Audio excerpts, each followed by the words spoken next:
ফেসিবাদ কোনো নির্দিষ্ট দলের সাথে যায় না। ফেসিবাদ একটা সংক্রামক ব্যাধি, এটা এক জায়গা থেকে আরেক জায়গায় সংক্রমিত হয়। এই ভাইরাস যার উপরেই ভর করবে সেই ফেসিবাদী।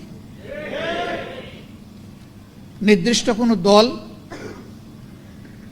এর জন্য মার্কা মারা হবে না। আমরা অবাক বিস্ময়ে দেখলাম 15.5 বছর সবাই যারা আমরা নির্যাতিত ছিলাম তারাই বর্তমান পার্লামেন্টে এখন আছে। একটা অংশ সরকারি দলে, আরেকটা অংশ বিরোধী দলে। একটা দেশ পরিচালনার দায়িত্ব সরকারের, বিরোধী দলের নয়। বিরোধী দলের দায়িত্ব হচ্ছে সরকার ভালো করলে তাকে সহযোগিতা করা, সমর্থন করা। আর সরকার যদি কোনো অন্যায় করে, জনগণের কোনো অধিকার হরণ করে, অথবা যদি খারাপ পথে হাঁটে, তাহলে সরকারকে বাধা দেওয়া, প্রতিবাদ করা। আমরা দেখতে পাচ্ছি 15 বছরের ফেসিবাদী সরকার যে রাস্তায় হেঁটেছে, বর্তমান সরকার সেই রাস্তা ধরেই হাঁটছে।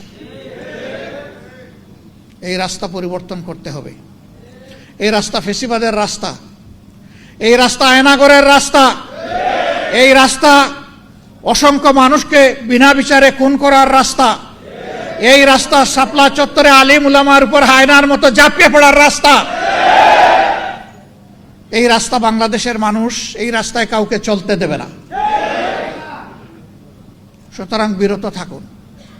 আজকের প্রতিপাদ্য বিষয় আলোচনার রাষ্ট্র সংস্কারে মহানবী সাল্লাল্লাহু আলাইহি ওয়াসাল্লামের নীতি ও আদর্শ।